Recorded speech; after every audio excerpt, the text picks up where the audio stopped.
Department of Interpreting and Translation of the University of Bologna and endorsed by the international network TREC, I welcome you to the second lecture of the 2021 Food for Thought series.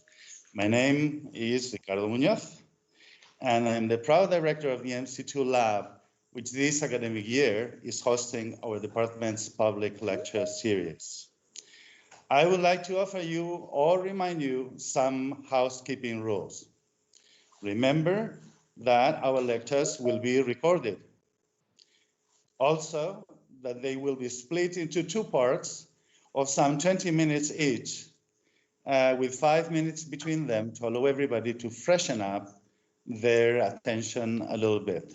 Please keep both mic and camera off. You may ask questions through the tab. You can do it anytime, but I will only forward them to our speaker by reading them aloud at the end of the second part. Also, please start your question by the way you would like to be addressed and your affiliation. For instance, Professor Muñoz, University of Bologna. Our topic today is directionality in translation and interpreting, a traditionally contentious issue in our discipline. Many training institutions, especially when working with a few major world languages, often recommend their students to work only into their L1. However, in smaller translation markets, translators and interpreters frequently and successfully work into their L2. In this talk, we will learn about the impact that translation direction has on translating and on translations. We will also learn how translating into an L2 is cognitively more demanding and is more reliant on information sources. Today's speaker is Professor Boguslava Wyatt. Professor Wyatt has done both extensive and excellent research on intralingual translation and on translation directionality, which is today's topic, as you will see in her long list of publications in ORCID, ResearchGate, in Google Scholar, and the like. She's the head of the Department of Psycholinguistics of the Adam Mickiewicz University in Poznan, in Poland, and Professor Wyatt is also an external associate of our lab and a member of the TREC network. On a more personal note, I would like to say that she also excels at training researchers and has overseen the first steps of many prominent young researchers in Poland. Professor Wyatt, thank you for being here today. Yours is the floor. Ricardo, thank you very much. Thank you very much for this kind introduction. And thank you to everybody for coming and joining us for the talk about directionality. Before I load my presentation, I would like to say that FOLI has always been a very special place in my heart because I attended two very interesting conferences. One in 2012, which was on non-professional translation and interpreting, and the other one in 2015, which was the first international conference on food and culture in translation. Now, I will try to share the presentation today, which is on directionality. And I'm really happy to see so many friends here and to be able to talk to you about something which is very close to my heart is very, very important. I know that this kind of virtual presentation is a little bit challenging. So if there is anything problematic on your side, for example, if you don't see the presentation or if you don't hear me clearly, please tell me because I've got no way of knowing how well I am heard on the other side. So I will just ask Ricardo now. Ricardo, can you see this slide? Is it coming on? Yes, I can. Very well indeed. Thank you very much, Ricardo. I will try to keep to the plan of 20 minutes and then, is it a 10-minute break? 5. 5. Okay, and then I will continue. I'm not sure if I will exactly manage to have 20 minutes and then 20 minutes, but if there is anything problematic and you are getting tired, please stop me at any time. So if I may, I would like to start to talk about directionality in translation and interpreting. And thank you again for giving me this opportunity to talk to you, and I was very happy to see so many friends joining in. I will start by defining translation directionality. And actually, when I was thinking about the best way to define it, I came across a quote from a paper, which actually is by colleagues from FORI. And it's a paper on studying directionality by looking at the corpus of interpreted language from the European Parliament. So this quote, if I may, I would like to read. It says, we use the term directionality with two meanings. Firstly, to refer simply to language combination and direction. So English, for example, into Italian, Italian into English. And secondly, to compare and contrast interpreting into the mother tongue, a language, versus interpreting into a foreign language, B language. And then we have the underlying sentence, which is very, very important. The latter was a taboo in EU institutions until the latest stage of enlargement, but at the same time has been always common practice in the Italian conference market. Now, this statement is very, very important.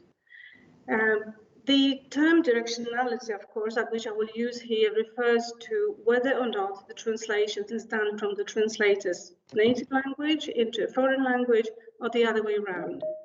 Somehow, when we say directionality, we immediately associate it with L2 translation. However, when you think about L2 translation and you look at publications about it, we can see that there is a little bit of problem with terminology because researchers use various terms. For example, direct versus inverse translation, or even reverse translation. This terminology, however, has been sort of accepted with reservation that using the term inverse or reverse maybe implies that this is not the right way it should be done. More recently, the terms L1 translation means translating into your native language, and L2 translation have been used more frequently. Also, in interpreting terminology, we use A language, native language translation, and B language, which is retour interpreting. In psycholinguistic terms, the terminology is still different because we use the term forward translation, actually, to refer to translating from L1 into L2. And we use backward translation for translating from L2 to L1. So just a few words before we delve into the actual L2 translation. As we all know, L2 translation was the villain of prescriptive approaches. Newmark and Seleskovich are probably the best names of authors who said that translation and interpreting should be done only into the translator's native language. On the other hand, as we know, the double life of the native speakership axiom meant that translating into L2 was done, but not spoken about. It was also for many, many years a very rare object of research, to the effect that most theorizing and reflection about translation is directionless or has been directionless, which of course doesn't mean that it has lacked direction. Definitely now we can say that there has been a change of attitude. In the EMT competence framework published in 2017, we read, market needs have also evolved with the continuing expansion of English as a lingua franca, creating new needs that can only be met by reversing the traditional mother tongue principle in some translation environments. Very much welcome statement, but also confirmation that this is something new. The change of attitude means that L2 translation has finally been accepted by practitioners, agencies, which perhaps will soon stop advertising the quality of services by saying our translators work only into the L1, But this attitude change was also channeled by empirically based insights by such authors as Campbell, Porkun, Dubeda, and of course the Pacta group researchers. It also has been channeled by a lot of market-based insights about how translators work into the L2 and don't have a problem with it. And of course, it has also been channeled by translation process studies, which took up the challenge of comparing L1 and L2 translation. The research also started to be visible. In 2019, there were 2 events dedicated to L2 translation and to directionality. The conference in Prague, organized by Charles University. I'm sorry, can you see it okay now? There was a little bit of a problem. Oh, Ricardo, can you see the slide?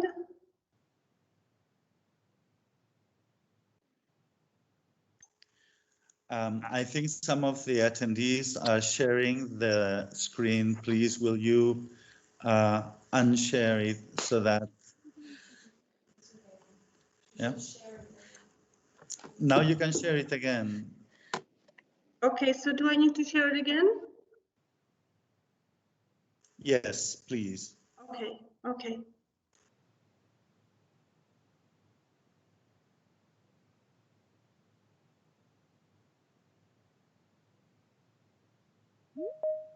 Perfect, go ahead. Brilliant, thank you very much. Thank you for this feedback. I knew that something was happening. Okay, so now the research on L2 translation has become visible. The 2 conferences, one of them was entitled L2 Translation, Getting Out of the Grain Zone, and it was organized by colleagues from Charles University in Prague.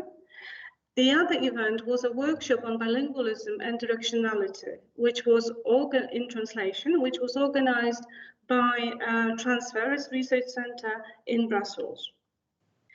Also in 2018, there was a panel which was dedicated to translating languages of limited diffusion, state-of-the-art and perspectives, which was a panel during a translation training and translation research conference in Budapest. The panel was convened by my dear colleague Natasha Pavlovich from Zagreb University and myself. It has become evident that there are pressing needs to know more about the impact of translation direction, how L1 and L2 translation differ, which elements are especially sensitive and compromise the quality of L2 translation. Campbell, for example, noted that the transfer of meaning is less sensitive, but style and phraseology can give away L2 translators. It seems that we need a broad perspective to study the impact of translation direction. And this broad perspective is offered by cognitive translation and interpreting studies. So I would like to look now at the directionality from the 4EA cognitive perspective.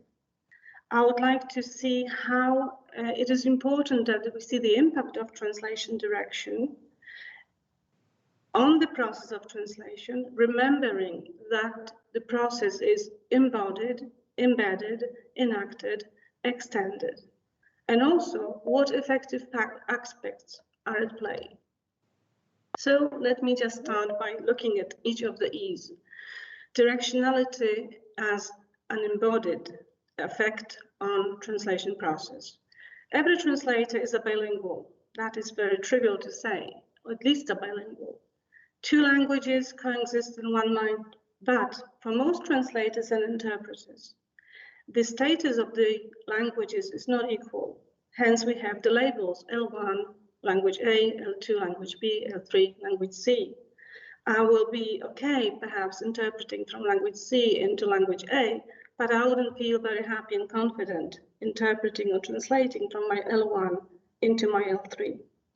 So the fact that because of the different status of languages, we actually deal with language dominance, and the fact that L2 is a weaker language which is processed with more effort, and it creates some kind of disadvantage. We talk about L2 cognitive disadvantage. Now, in bilingualism research, when it comes to L2 cognitive disadvantage, we have clear evidence that participants are much faster and more accurate translating words from L2 into L1 than the other way around. L1 semantic representation is much richer for L1 than for L2. Of course, it's not only that we have more vocabulary, but the connections between vocabulary items are much more richer and more sort of geared to intricacies between the connections between various words. There is, of course, neurolinguistic evidence which shows that translating into L2 is a more effortful process, and it also implies greater linguistic and extralinguistic processing demands. So, embodied directionality effect means that we have to take into account what we know from bilingualism research about the more taxing effect of L2 translation. Directionality embedded. As we know, communicative needs decide about the direction of translation. Most L2 translation is embedded in the context of languages of low diffusion, which are spoken by millions but learned by few language enthusiasts, or in the so-called translation cultures, which communicate with the rest of the world a lot of times via translation. So, to debate about directionality, we need a much larger unit of explanation than the brain and the body. We need the environment, the people and cultures, which all create the need for L2 translation. Directionality enacted. L2 translation is enacted in response to the opportunities, affordances for action created by the environment.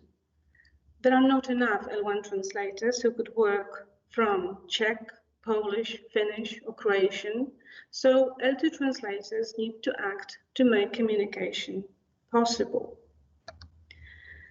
Directionality extended. Translators use tools, databases, dictionaries, parallel texts, language corpora, translation memories, machine translation outputs. So cognition is distributed. Now we can ask some questions. Are L2 translators' needs different from L1 translators' needs? Are the resources equal for all languages? We know that a lot of languages of low diffusion are also low-resourced languages, especially if measured against English as a lingua franca. Now, directionality and affective factors. Survey studies of personal preferences, for example, are very interesting because some translators say that they actually prefer to translate into the L2. So the self-perception of the direction-related stress difficulty is definitely coming to be considered when we look at affective factors related to directionality. Another question is, does the awareness of L2 lower proficiency affect the translation and interpreting performance? So we need to compare L1 and L2 translation, not only as products, but also as a process where the product emerges. So, as we know, it is the quality of L2 translation that was a bone of contention and a bone of discord in a way. L2 translation has always been criticized because it is said to be unnatural and flawed. We need to know more about which aspects are more difficult in L2 translation and more error-prone in the process. Translation process research is offering the tools to look inside the decision-making process. As we know, according to the framework that has been used by translation process research, what is happening in our mind can be studied by observing our behavior. So we look at the data, which we can collect from keylogging, eye tracking, screen capture, to see how the decision process is made in translation. The problem processing effort duration correlation allows us to see which aspects of the impact of translation directions are really prominent in the process. So we can measure the effect of translation direction to find out the difference in cognitive effort and in patterns of decision-making process. Data collection now, as we know, is fairly easy because most translators work on computers. So we can collect the data in a very unobtrusive way to see if definitely there is a visible effect of translation direction. And we have got quite a few studies now. Perhaps some studies didn't really design or didn't plan for directionality to be the main aspect which is investigated, but nevertheless, there was a directionality aspect. And here, if you look at the early studies by Professor Jacobsen in 2002, Buchweiss and Alves 2006, where the performance of translation students in both directions was compared. And we have the seminal study by Natasha Pavlovich and her PhD dissertation, which brought into attention the directionality issue and the sort of different distribution of attention and effort in both processes. Then later on, we have studies which applied more more multi-method tools to investigate translation, and a study by Pavlovich and Jensen, which used eye tracking to see if the effort is distributed in a similar way when translating into L2 and into L1. We have studies by Alina Ferreira and several studies which investigated both students and professional translators who translated in both directions. Fonseca, who looked at the editing of translators during L1 and L2 translation. And of course, we have a lot of research by the Pacta group where directionality was also a very important aspect. So I will stop at this point, if you don't mind, because I think there has been a little bit of information to take in. And after the break, I will talk more about empirical research and about directionality, which was the sort of center of attention in the EDIT project run here in Poznan. So if it's okay, Ricardo, I would like us to have a break now for 5 minutes. That's perfect. Okay, so thank you, and I'll continue in 5 minutes.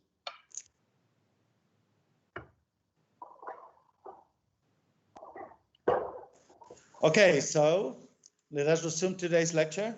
Please remember that this is being recorded, and also that I will be taking questions through the chat and will read them out loud to the speaker once Professor Wyatt has finished her presentation. Professor Wyatt, uses the floor again. Thank you very much. Thank you very much, Ricardo. I have managed to have a sip of water, and I hope everybody else managed to have some rest off the screen.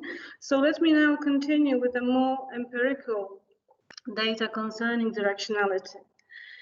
Directionality has been studied in several areas of translation practice, in conference interpreting, in sign language interpreting, of course in text translation and post-editing. English, of course, has been the most frequent L2, with Spanish, Portuguese, Finnish, Croatian, Polish, among others, as L1. In interpreting studies, we have some evidence of very mixed results. For example, Donovan confirms that interpreting into L2 is very demanding in terms of cognitive processing for trainee interpreters. And Magda Bartłomiejczyk, whom I saw joining the meeting, so hi Magda, found that the range and choice of strategies used by interpreting trainees differed depending on directionality. Tamola and Helva found no significant effect of directionality on information transmission in trainee interpreters working into Finnish and English. Gilles, in 2005, in his article on cognitive aspects of directionality in interpreting, said that the answer to the question of which direction presents a larger cognitive load depends on how much effort is needed for comprehension and production in a specific setting. pointing out in this way that more factors need to be considered when looking at the effect of directionality. In simultaneous interpreting, studying directionality in a way can also be done through a corpora study, and this is the paper which I mentioned at the beginning. There have also been several experimental studies which, for example, by my colleague Agnieszka Chmiel, showing that in terms of semantic priming, even experienced interpreters are showing the dominance of the stronger language, which means that this is something we have to consider when we talk about the impact of directionality on translation. In sign language interpreting, directionality has also been reported to be an important factor. A lot of sign language interpreters acquire their sign language as a second language. So, for example, in a study by Wang and Napier, in which interpreting performance was compared of professional English Aslan interpreters, Australian Sign Language interpreters, the findings showed no significant differences between the native signers and the non-native signers when it comes to the overall performance. But the native signers were significantly superior to the non-native signers in both the target text features and delivery features. They were all aware of the different unique challenges related to each translation direction. In post-editing, we also had a study by De Silva and others who did not find significant differences in total task time between L2 Portuguese and L1 Chinese, and the other way of translation. They could also not confirm straightforwardly the hypothesized impact of directionality on the eye tracking measures of cognitive effort. In text translation, there also have been inconclusive results. For example, there has been a general assumption among translators and translation scholars that inverse translation, L2 translation, entails more cognitive effort, is more difficult than direct translation. But, for example, in Pavlovich and Jensen's studies, we find a statement. It is certainly intriguing to find that L2 translation may not necessarily be more difficult than translating into L1, as is widely assumed. They also add that processing the source text in L2 translation can be just as demanding as processing the text when we translate into our L1. Now I would like to talk about the EDIT project, which has been conducted at my university here in Poznań, at Adam Mickiewicz University, which actually wanted to have a very detailed look at translation, and the aim was to look at professional experienced translators. We thought that if we see the effect of directionality in very experienced translators, that means that this is something that we have to consider during the training programs and also maybe during the language teaching programs. So the purpose was to describe and compare the process of L1 and L2 translation in professional translators and interpreters. The name of the project, the EDIT, stands for Effects of Directionality in Translation Process and Product. And of course, it was only possible because of the funding we received from the National Science Center Poland. The acronym EDIT also suggested that in L2 translation, editing is needed. When it comes to materials and participants, we used 4 texts, 2 to translate into L1 Polish and 2 to translate into L2 English.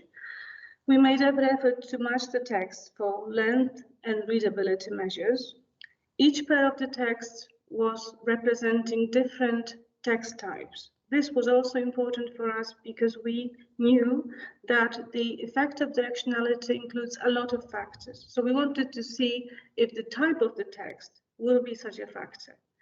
So we had a film review and a product description text, an expressive text and a more sort of descriptive text. We invited 30 professional translators who, as you can imagine, working in Poland, are used to translating into L1 and L2. Some of them even more frequently translate into L2. L2 for our participants was English and L1 Polish. From the 30 participants, we managed to select 26 sets of data which were good enough to analyze. Our research questions were simple.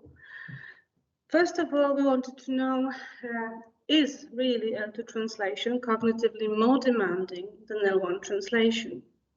And we also wanted to know which texts created by the professional translators will require more editing, more corrections from native language proofreaders. So we combined the process and the product. The research design was typical for experimental translation process research studies. We used a triangulation of data, keylogging, we used translog. So thank you very much again to Professor Jakobsen for designing translog for us.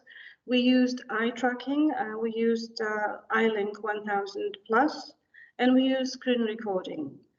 All the texts which were corrected later on by proofreaders were done with the use of track changes function so that we could see what actually they corrected. And of course, they were instructed to make the text publishable, but they were instructed to correct only what is, in their opinion, essential to be corrected. Apart from performing the translation tasks in the experiment, we also asked our participants to perform several tests, which would allow us to see whether they are dominant in their L1, how proficient they are in their L2. So we used Lextail and we used verbal fluency tests.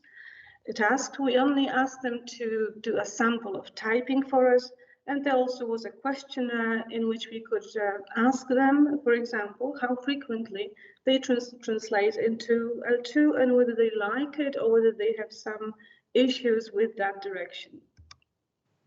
So when the participants came to the lab, as you can see, the experimental setup was as follows. They could see the source text in translog on the left-hand side of the screen in the top half. They were typing the translation at the bottom half of the screen, and on the right they had access all the time to internet resources. Whichever needs they had when it comes to information needs, they could easily go into dictionaries or databases. This is a sort of a screenshot of the fixation map for the text. As you can see, every little circle means a fixation depending on the size of the circle. This is the duration of fixation. So again, confirmation that translators' eyes are really working hard when they translate. When it comes to analyzing the data, we used linear mixed models, and we had direction and text type as fixed effects and participants as random effects. I will be, of course, very selective in reporting on the results, but I can say generally that we found no statistically significant effects of translation direction and text type on the total task time. So the translators needed a very similar amount of time to translate the two texts in both directions. I did not mention it, but of course the direction of the translation was counterbalanced and the texts were randomized. Also, there was no significant effect of the interaction of translation direction and text type on the total task time. So in terms of temporal effort, we saw no differences between the direction of translation. However, when it came to source text reading prior to translation, we definitely could see that there was longer dwell time and longer fixation duration when the translators were reading the source text in their L2 English before translating it into their L1 Polish. There was also longer time for orientation in this direction. So in a way, this is in line with the expectations. because of the lower language abilities, proficiency in L2, preparing for translation into L1 takes more time. When it comes to the stage of text production, and here we looked at the speed as an indicator of cognitive effort, speed of typing, the draft translation, we could see that translators typed faster when translating into L1, and that was a significant difference. We also saw a statistically significant interaction of translation direction and text type. Translating product description texts involved significantly more text production events per minute, so they worked faster than translating film reviews. More creative text required perhaps more processing, and that's why the typing was slower. But this was true only for L1 translation. There was no statistically significant difference between L1 translation and L2 translation in film reviews. However, there were significantly higher values of text production per minute for translation when it came to product description text translated into L2.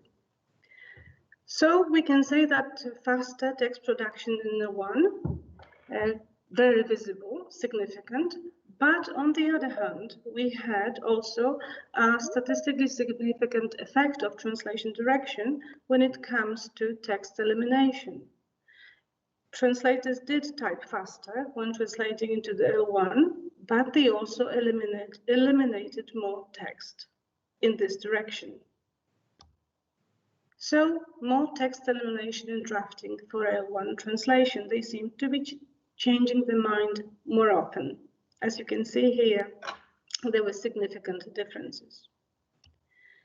A little bit of illustration, what I meant by these differences in, for example, 10 translators who worked on the product description text. In blue, you can see how they were erasing text while producing the translation.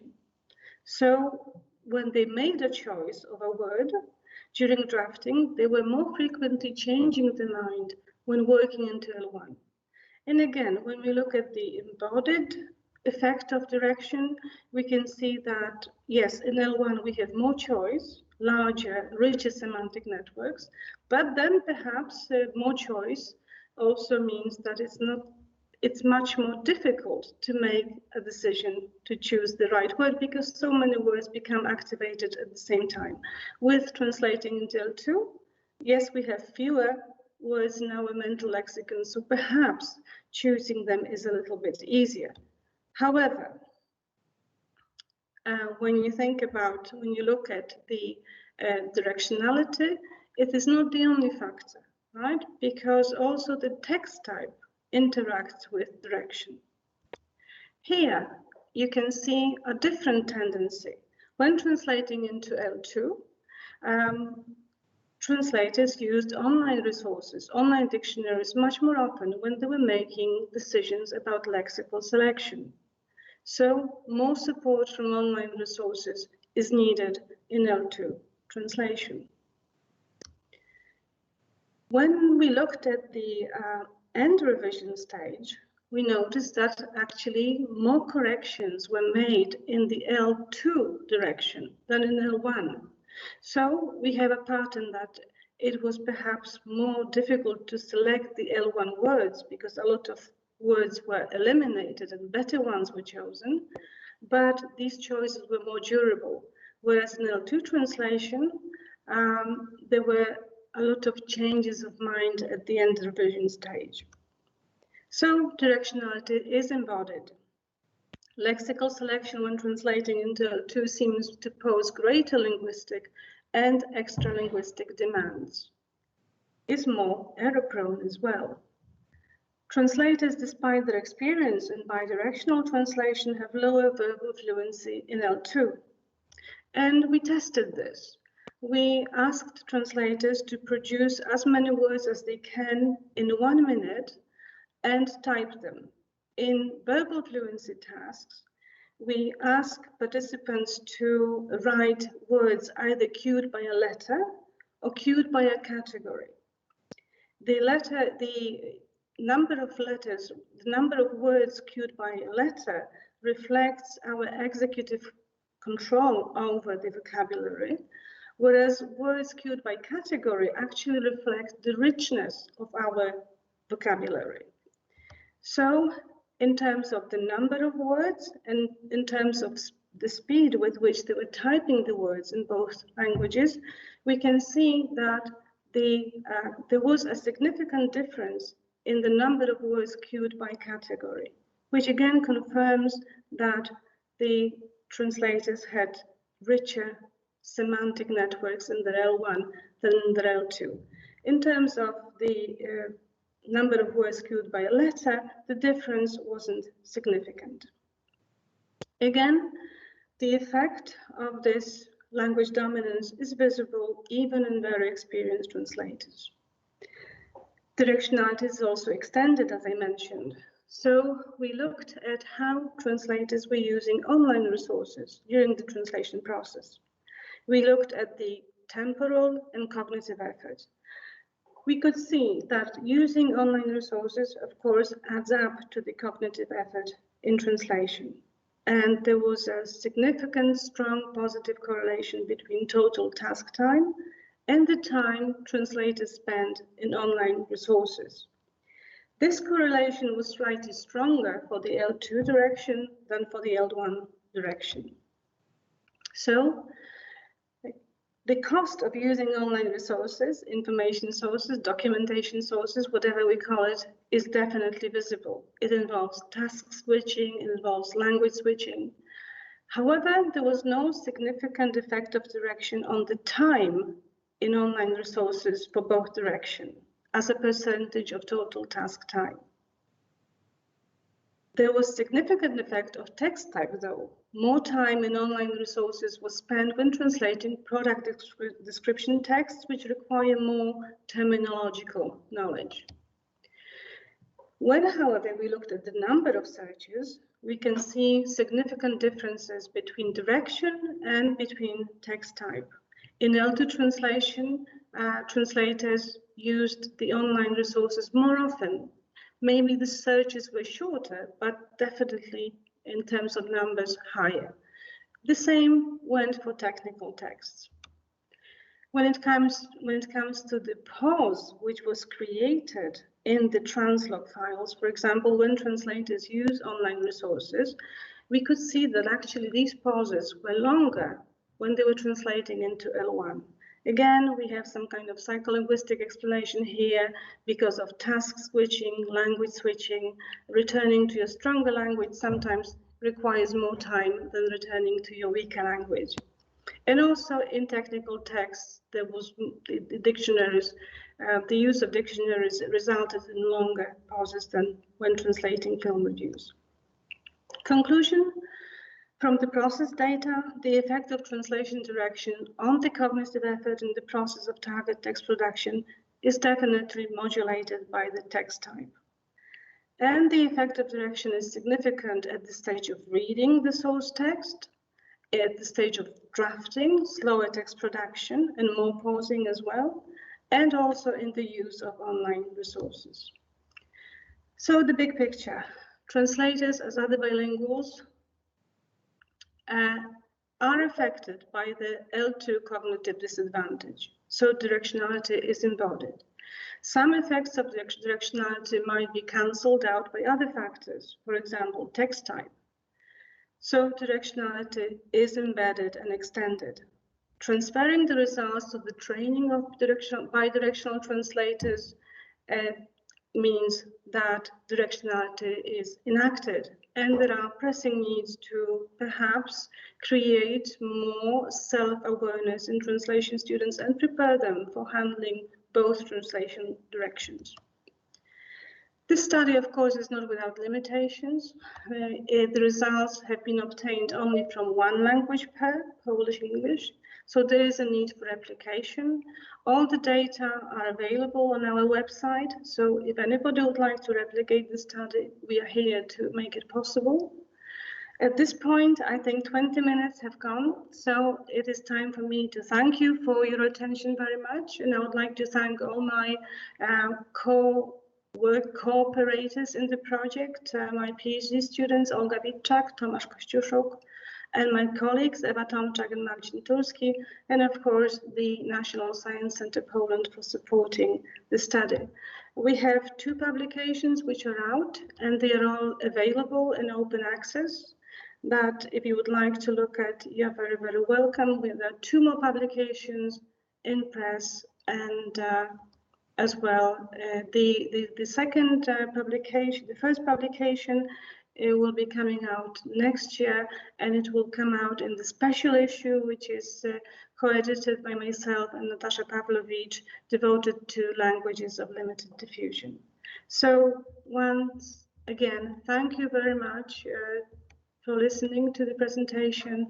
And if you have any questions, I will be happy to ask. Thank you. Thank you very much, Professor Wyatt. We certainly have now some food for thought. And yes, we do have at least 4 questions. I hope the attendees will bear with me because I will try to pronounce the names the way I can. So the first one is by Joke Dens, who is a postdoc researcher at the University of Ghent. And she's asking whether proofreaders are the participants themselves. So whether it was just personal end revision or whether there were different raters. Okay, thank you very much for this question. Our proofreaders were actually professional proofreaders. So we wanted them to be speakers of the target language into which the translation was done. They were paid for the work, and they had time to correct the text. As I mentioned, we asked them to use follow changes function. As far as I know, this is also standard procedures for translators who have their work proofread and corrected. So for each text and for each direction, we had 2 proofreaders so that we could escape the subjectivity of assessment, because as we know, generally proofreading, editing is running the risk of subjectivity. So it wasn't only self-correction, there were professional proofreaders, and their sort of corrections were analyzed, where this was described in the article which was published in Translation, Cognition and Behavior. And we could see exactly which aspects of language were corrected depending on the direction of translation. Okay, so if this is okay, if you want to ask some more about it, please do. All right, thank you very much. We have another question from Elena Chiocchetti, Eurac Research from Bolzano. Are there any data on the experience of the different translators taking part in the study, showing perhaps that longer working experience partly makes for up the higher cognitive effort when translating into the RL2? Yes, thank you for this question. Yes, we have data about the experience of the translators. We haven't really, we tried to correlate the years of experience with the quality, but actually the correlation wasn't significant. So we have the information, and the recruitment criteria for our translators was at least 3 years of professional experience and at least 50 pages of translation a month. I hope this will do. Thank you. Thank you. Flavia De Camilis from the University of Bologna, Alma Mater Studiorum. She thanks you for your presentation, as we all do, and asks whether you would say that L2 translation might become in the future an accepted standard also in institutional settings such as the European Union, NGOs, and the like. Thank you. I hope so. I think it is already happening, right? Because we have ritual interpreting in the EU institutions as well. problem for us as researchers is to make our results applicable to translator training and to prepare the future translators for those directions. I'm sure, as I mentioned, this has always been practiced, right? But there was quite strong opposition to accepting this practice and to valuing this practice. I think now, the more we know about the two directions, the more likely we are to convince that communication via translation will always be needed, and the range of languages we have now and the multilingual, multicultural communities that we live in will always, will in a way stop paying attention to the direction in which translation is done, because we just need translation to communicate. So this is my opinion. Thank you. Thank you. Yet another question by Fateme Parham. Is there a potential for conducting similar research cross-culturally? For instance, comparing the effect of directionality on performance of Iranian and Italian translators? Definitely, there is the more language pairs that we study, right, the more chance we have to actually see which effects of directionality are due to the difference in language typology, and which differences are due to the fact that the translation process is sort of proceeding in different directions. So the more language pairs, I would say, the better. We have a lot of differences, a lot of aspects to consider. For example, languages with different scripts, right? And so on. So I would say the more research into various pairs of languages, the better for us. Thank you. All right, and we have yet another question by our colleague, Professor Yang Hia from Renmin University, if I'm not wrong, who is asking, let me see my notes, whether, could you please elaborate on your way to control the source texts? Thank you very much. Thank you for this question. Now, this is always the most difficult part of experimental research, right? As we know, standards differ depending on the discipline. In psycholinguistic studies, we have to look at things like word frequency, word length, semantic neighborhood, and so on and so on. So we can be very much geared to be very strict with the conditions. Now, when it comes to texts, and when it comes to texts in different languages, the difficulty is huge.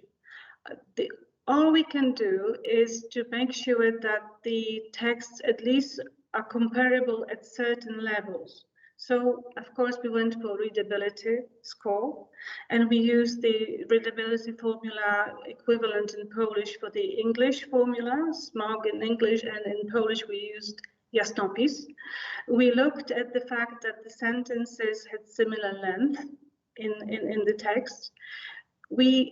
Of course, we were not able to make sure that this sort of similarity of readability measures actually translates into complexity when it comes to translating. So we also used some normalizing studies. We asked translation trainees to rate our texts. Right, so we asked them to read the text and rate it on a scale from 1 to 5. Is it a difficult text, easy text, and so on. So we had some input from normalizing usage as well. We also asked our participants, translators, to evaluate the level of difficulty of the translation after they finished translating the texts. So now we can see that actually our predicted sort of similarity of texts wasn't 100% for each text, but because we had two different text types in each direction, this in a way leveled out. So now we know that the film review translated into L1 was judged by the translators as more difficult than, for example, translating Polish text into English, which was also a film review. But with text description text, it was the other way around. The L1 to L2 translation was judged as more difficult, whereas the L2 one is easier. So this sort of self-assessment of difficulty for us is also a factor to use in explaining the results, in which we see the impact of direction and the impact of the text type. I hope this will do. Thank you. Thank you. Let us abuse of your patience. We have two more questions. They're both from Bologna. First one is by Miriam Lightbrand, who is asking, what cognitive advantages do you think translating into L2 might have? What cognitive advantages translating into L2 might have? Well, L2 is the language that most translators have acquired in a conscious, structured way, right? So in a way, they have much more metalinguistic control over the L2 than over the L1, where L1 is sort of based on implicit language competence. So there is definitely an advantage. I would say that the advantage of translating into L2 grows with your level of domain specialization. For example, if you are a technical translator or a medical translator, you can come to the point that actually you know your L2 much better, definitely much better than an average L2 native speaker, right? And because of your experience in this particular domain, and for example, when we talk about shipbuilding as a domain of expertise in translation, then definitely you can become excellent as an L2 translator, because in certain language registers, the sort of literal meaning is only used, and there is not much room for sort of reading between the lines. So there are some advantages, to the point that I don't know whether you have experienced a similar thing, but a lot of language students say that they prefer to translate into L2, which again can be interpreted in many ways. Maybe they have just fewer choices, right? So translation seems faster. When they translate into L1, they have more choices. They are also more critical of the decisions in L1 because they have larger linguistic awareness. So I would say that every direction poses advantages and disadvantages, but understanding how the processing differs depending on the direction definitely will give us this sort of ability to control our processing. Thank you. Thank you very much. One more question, and I left it for the last question simply because it comes from this very same room I'm sitting in.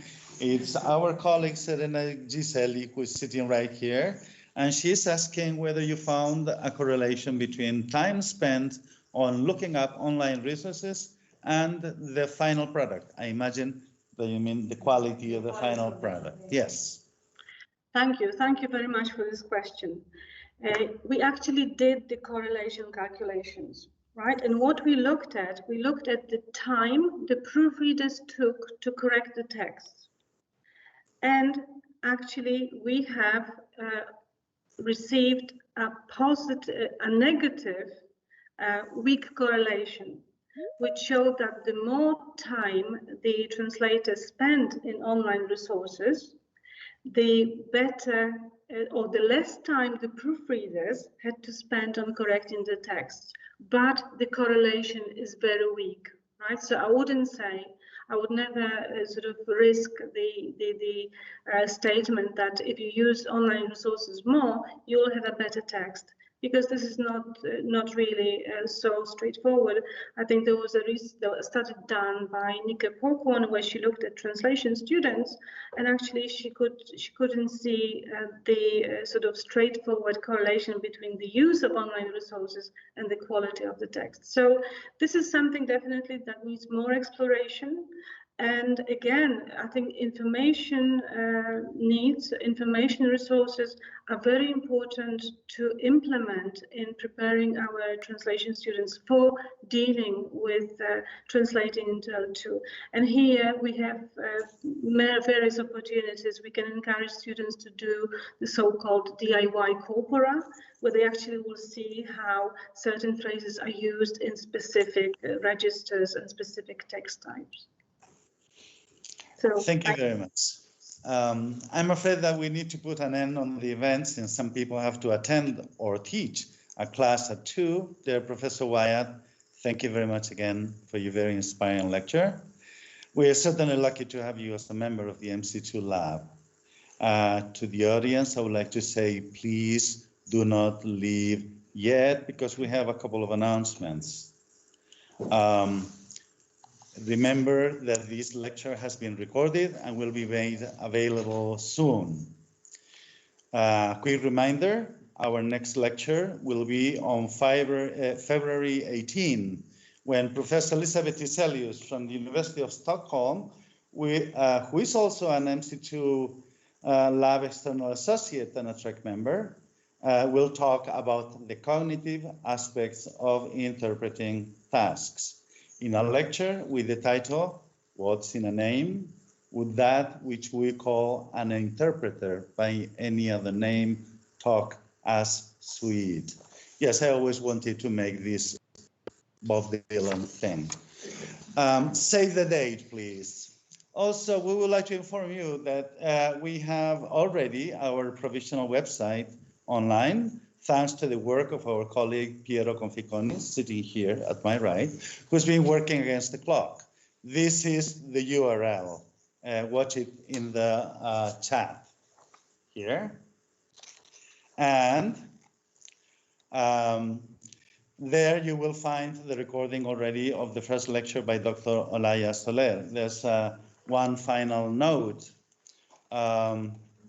We will not meet again until February. And in these special trying times, it is never too early in the calendar to express goodwill and the best to everyone. So whether you come from January the 1st, January the 14th, February the 12th, August the 9th, or September 6th, or any other date to start afresh, the MC2 Lab team wishes you the best for the coming year. Thank you very much. Have a nice evening and use your masks. Thank you very much. Take care. Bye-bye.